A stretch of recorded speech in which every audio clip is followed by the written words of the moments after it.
Salut les extrasensibles. Est-ce que vous êtes bien dans votre peau?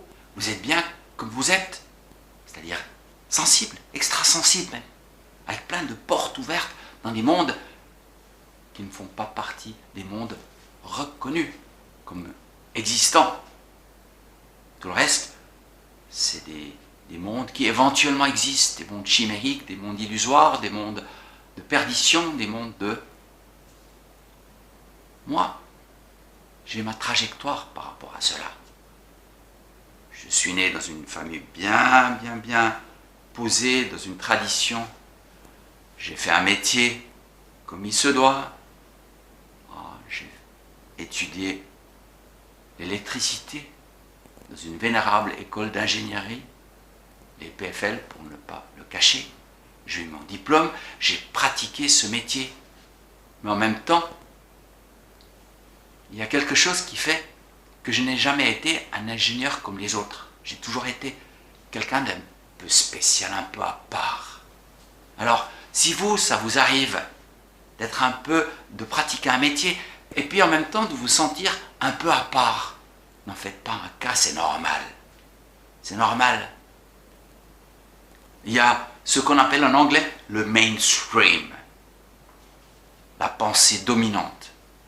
Eh bien, je pense qu'en étant extrasensible, on ne peut pas être dans la pensée dominante. Parce que la pensée dominante, elle normalise. Et les extrasensibles, ils ne se laissent pas normaliser, puisque leur ressenti, très souvent, il leur dit autre chose que ce qui est communiqué. Donc très souvent, vous allez vivre dans des espèces de dissonance entre ce que vous ressentez et ce qui est communiqué. Alors vous le ressentez sous forme d'un malaise, sous forme de maux de tête, comme moi souvent. Vous ressentez dans notre société ce malaise. Quand tout le monde est en train de danser, je ne sais pas, la street parade, ou je ne sais pas, comme des dingues, vous n'êtes pas bien. Vous ne supportez pas les décibels, vous ne supportez pas la foule. Voilà, vous dites, c'est qui est normal? C'est celui qui va faire la street parade ou c'est celui qui va plutôt s'en retirer?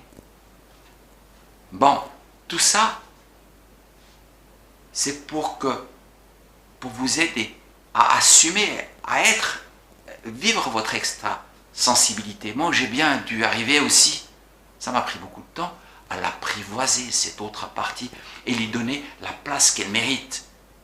Pas une petite place, non, c'est pas là votre profession, puis là une petite place pour votre extra-sensibilité, c'est l'inverse, c'est développer les deux.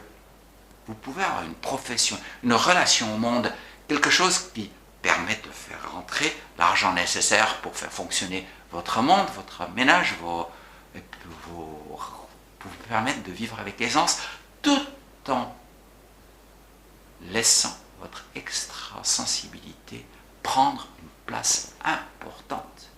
C'est ce que j'essaye de faire, moi.